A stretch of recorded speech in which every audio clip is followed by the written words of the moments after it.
Olá, vamos falar sobre Espiritismo? Sou Débora Rabelo, aqui dos Amigos do Nosso Lar, trazendo neste momento aqui a continuidade do estudo da obra O Céu e o Inferno ou a Justiça Divina segundo o Espiritismo.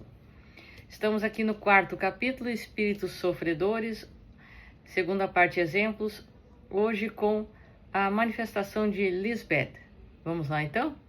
Estudo linha a linha, passo a passo, comentários ao final. Se você não assistiu os vídeos anteriores, convido a acessar a playlist aqui, O Céu e o Inferno, e estar buscando esse estudo desde o início.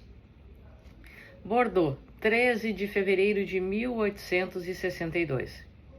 Um espírito sofredor que se identifica como Lisbeth.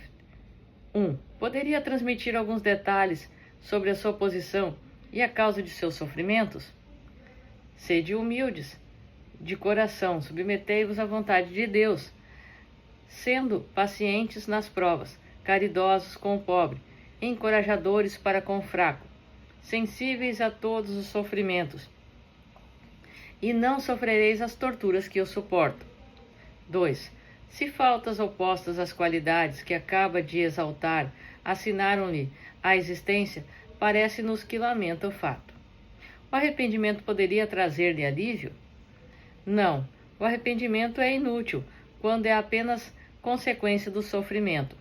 O arrependimento proveitoso é aquele que tem por base o desgosto de haver ofendido a Deus e o ardente desejo da reparação. Nota de rodapé. O arrependimento da alma não é o medo de continuar sofrendo, que constrange submetendo a uma vontade externa, heteronomia. Em verdade, ele representa a conscientização das leis divinas que o faz compreender a capacidade própria de conquistar a felicidade pelo aprimoramento, autonomia. Esta condição o faz reconhecer a força de sua vontade e desperta sua autoestima, reconduzindo-o ao caminho do bem. Nota do editor. Continuando. Não cheguei a esse ponto ainda, infelizmente. Recomendai-me as preces de todos aqueles que se dedicam aos sofredores, porque delas tenho necessidade. Trata-se de uma grande verdade, pois o sofrimento arranca, por vezes, um grito de arrependimento, mas não é a expressão sincera do remorso por haver praticado o mal. Se o espírito não sofresse mais, estaria pronto para rescindir nas mesmas faltas. Eis porque o arrependimento não ocasiona sempre a liberdade imediata do espírito, servindo-lhe da predisposição apenas. É necessário ao espírito provar a sinceridade e a solidez de suas resoluções por novas provas, que constituem a reparação do mal que ele fez. Nota de rodapé, novamente. Na vida espiritual, o espírito arrependido está em contínua exposição e observação de si mesmo. É quando estuda, escolhe e programa as provas que pretende enfrentar.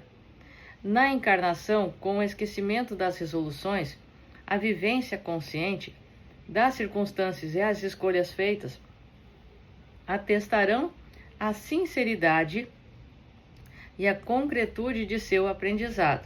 Escolhendo os atos bons, o seu retorno ao bem será naturalmente a reparação da imperfeição, que então supera. Enfim, encontrará a felicidade como resposta natural de seus esforços. Nota do editor. Continuamos. Se meditarmos cuidadosamente sobre todos os exemplos que citamos, encontraremos nas palavras, mesmo nas dos espíritos inferiores, que citamos, ensinamentos, porque nos ensinam nos detalhes mais íntimos da vida espiritual.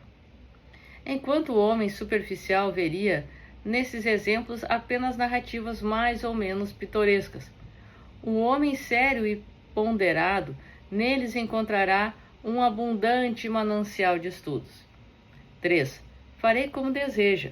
Gostaria de transmitir mais alguns detalhes sobre sua última existência?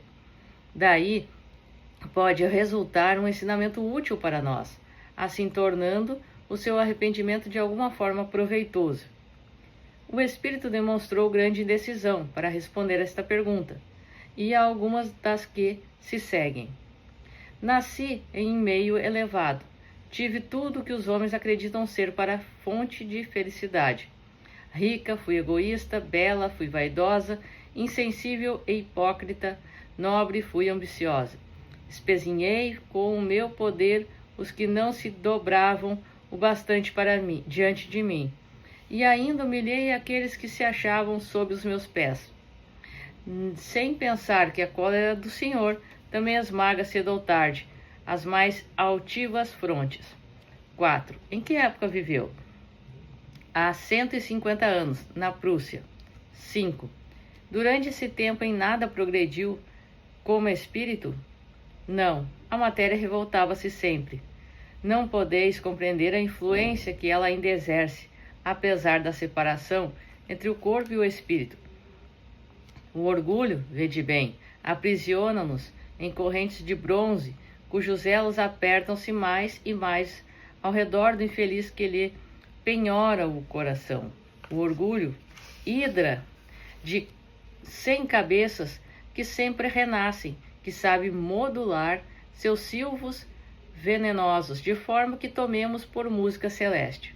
O orgulho, demônio múltiplo que se amolda a todas as aberrações do espírito, escondendo-se nas dobras do coração, penetrando-nos as veias, envolvendo-nos, absorvendo-nos e arrastando-nos para as trevas da grena eterna.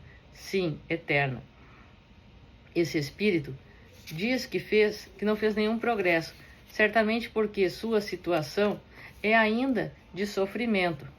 Mas a maneira como descreve o orgulho e lastima suas consequências representa, incontestavelmente, um progresso, porque quando vivia, ou pouco depois da sua morte, certamente não raciocinava assim. Compreende o mal, o que já é alguma coisa. A verdade e a vontade de evitá-lo virão em seguida. 6. Deus, cuja bondade é infinita, não condenaria suas criaturas a penas eternas. Confiai em sua misericórdia. Dizem que pode existir um fim para seus sofrimentos. Mas onde? Eu o procuro há muito tempo e enxergo apenas mais sofrimento. Para sempre, sempre. 7. Como chegou aqui? Um espírito que me acompanha frequentemente trouxe-me até aqui. 7a. E desde quando é que vê esse espírito? Não faz muito tempo. 7b. E quando passou a ter consciência das faltas que cometeu?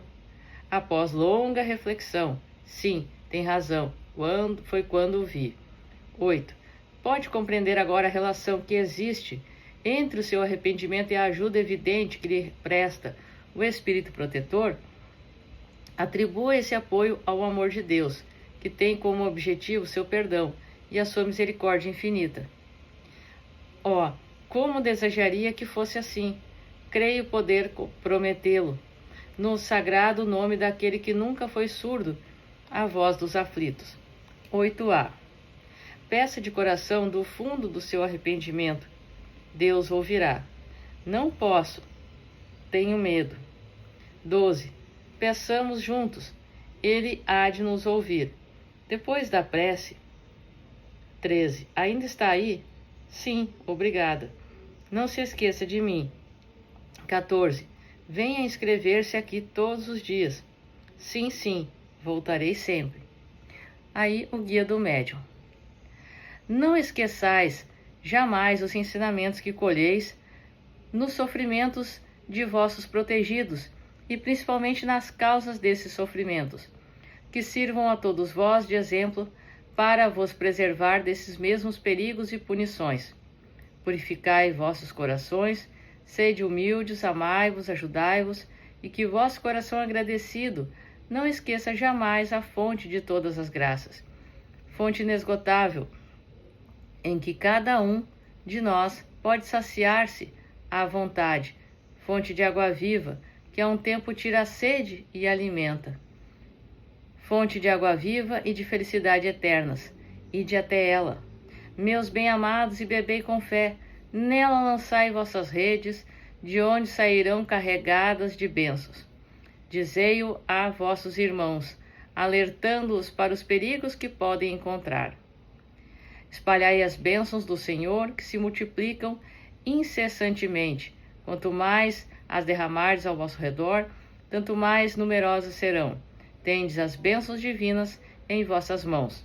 Dizei aos vossos irmãos, lá estão os perigos, os obstáculos. Acompanhai-nos, de modo a evitá-los. Imitai-nos, pois vos damos o exemplo. Assim fazendo, encontrarei as bênçãos de Deus, as bênçãos do Senhor, sobre os que vos escutam. Benditos sejam vossos esforços, meus bem-amados. O Senhor ama os corações puros. Fazei por merecer o seu amor. São Paulino. Então nós percebemos aqui o cuidado que se tem com um espírito que ainda se acha não merecedor do amor de Deus, não merecedor de acolhimento, proteção, porque sabe que errou muito.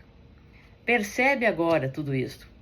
E esta observação, esta consciência agora, parece tardia, mas não é. O importante é que possamos recuperar e ter ciência dos atos praticados, positivos ou não. E uma vez tendo esta consciência, temos condições de reescrever uma nova história. Ah, mas terá que ser numa próxima encarnação. Não importa. O importante é despertarmos e termos consciência de todos os erros que nós praticamos. E assim, pouco a pouco, obteremos a força necessária e o auxílio não nos faltará jamais. Certo? Que nós possamos refletir sobre todas essas questões que mostram a realidade do nosso dia a dia. Sou Débora Rabelo, um forte abraço para você, que os bons espíritos nos guiem, Jesus nos abençoe. Até a próxima.